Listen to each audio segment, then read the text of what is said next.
Hey, what's going on, y'all? RJ here with CV Tech, and today I want to give my review as well as my thoughts on the ZTE Z5 II. This is a budget phone on Straight Talk Wireless, and I've been using it for a little bit, but I decided to go ahead and give my thoughts and my review on this phone right now. So let's go ahead and get started in with this video.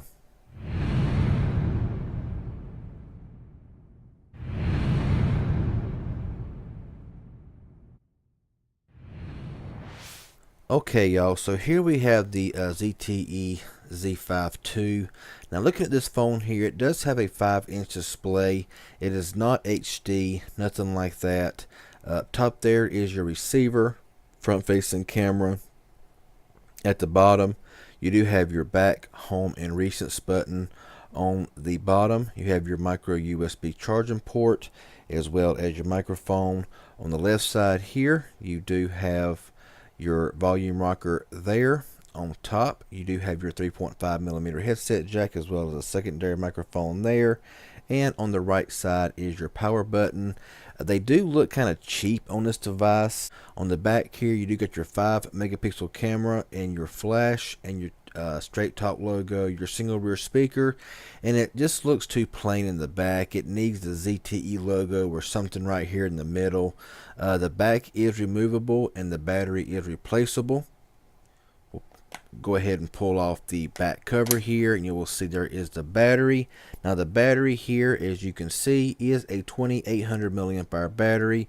Your SIM card slot and SD card slot is right there as well. So pop this back on here, and we're going to go ahead and get into the device. Now, this device here, I have used it a little bit, and I got to say, there's nothing really special about it. This phone cost around $50 at Walmart, of course, being a Straight Talk phone. And honestly, I just think $50 is way too expensive for this device. Let's go into CPU-Z here and look at a few specs. This phone runs the 1.4 gigahertz quad-core processor. I think it's a 425 with an Adreno 308 GPU. And it does have a 5-inch display at 480 by 854 with 197 pixels per inch. And it does only have 1 gigabyte of RAM and 8 gigabytes of built-in storage, and around 2.7 out of the box, something like that.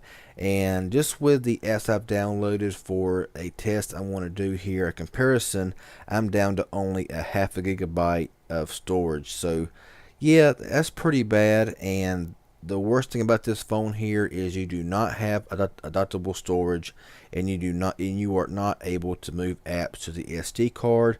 I go into settings here and just kind of show you what I mean. This screen here, when you look at it head on, it looks pretty sharp and pretty crisp, but when you go down, the viewing angles really look bad. Looking up, it kind of washes out as well. Go into storage here, you'll see 7.5 gigabytes of 8 has already been used. If I go down here to the SD card, if I go to format, it'll say format is portable storage. That's all it says. And so yeah, this phone does not have adaptable storage, and you cannot move apps to the SD card. Let's go into the apps here and find an app that I know can be moved to the SD card. Let's go down here to Snapchat. I know Snapchat can be moved on most devices. So right here is where you would move it, and it just says clear data and clear cache. There is no way to move apps to the SD card, so that's kind of a bummer. Now this phone does run Android 6.0.1 out of the box, so of course there's no Nougat here, and this phone I'm sure will never get Nougat. So let's go ahead here and look at a few things in the settings. Got your Wi-Fi, Bluetooth, mobile networks. You got Wi-Fi hotspot. Even though Straight Talk does not allow you to have hotspot right now, they don't offer that in their plans. Go into more, you got default messaging, VPN, and airplane mode. Now this phone is not activated, so it is on Wi-Fi and it is in airplane mode. Display, adaptive brightness, wallpaper, sleep, daydream, auto rotate screen, the light down here for the home button, they do light up as you see there, and it pulsates whenever you get a notification. And you can also choose how long you want the lights to stay on, so that's pretty cool as well. You got sound notifications, pretty much standard stuff there. Security, long press, you can have long press, pattern, pin, or password. Set up SIM, and just pretty much it's stock. I mean, there's not a whole lot to it, to be honest with you. Navigation key, you are able to transfer these if you want the recent apps on the left and the back on the right, or you know, like the way it is now with the back on the left and the recents on the right. And since I'm left-handed, then I keep the back button on the left. Date and time, language and input, location, like I said, storage, save location to phone or SD card. That's for your pictures and videos and stuff like that. Got your battery. Now the battery, I've not really used this a whole lot. I mean, I've only got like 52 minutes on screen on time, as you can see right there. And when I back out of here, the phone has been on for 1 day and 19 hours, and it's still at 85%. So a phone with only 1 GB of RAM and a 480 display, this battery should last you quite some time. Go into memory here, you will see that 783 megabytes of the 1 GB is already used. Only 74 megabytes is free of RAM, as you can see right there. So that's pretty sad. You know, 2017, 1 GB of RAM, that's just way too bad. Now, you know, this phone here will be good, you know, for a backup device or a device for a kid or maybe a first-time Android user. However, this may, if a person is going to get a first Android device, this phone may turn them away from Android, to be honest with you. Accounts, Google, accessibility, developer options are turned on, and stuff like that. That's pretty much all there is in the settings. Got your drop down there for your auto rotate screen, battery saver, hotspot, sound, airplane mode. Of course, you got your flashlight, really nice to have on any phone.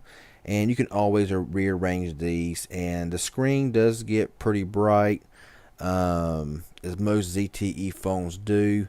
So I keep it down pretty low, as you can see right there. Now, going into the camera, I will look at a few things here in the camera. Now the camera is definitely nothing to brag about. It is your typical ZTE 5 megapixel camera. You do got some modes down here where you got panorama. Let's cover the camera up here so you can actually see a little bit here. Panorama, multi-exposure, and interval. Of course, you got manual mode here as well to be able to, you know, set everything up the way you want it to, or you can go into auto mode and stuff like that. Of course, this is to go to your front-facing camera, and front-facing camera it's just pretty dull. Nothing to really brag about there as well. This button right here, you have Lomo, Sepia, Mono, Cool, None, Comic, Warm, Mirror, and Fisheye, as you can see right there. Now we'll go ahead and go into the settings here since we are already there, and we'll cover that up there as well if we can. And picture size is 2 megapixel. Go into video here, you are able to record in it's kind of hard to do, 720p, 480p, VGA, MMS, and QCIF. Let's back out of here, go back into settings again. Storage location, geotagging, that's just about it. Go into camera, point and shoot, mirror, geotagging, pretty much just basic stuff. Go to the rear camera now. You got your flash up top here. You have this 3 second, 10 second, 20 second, and off.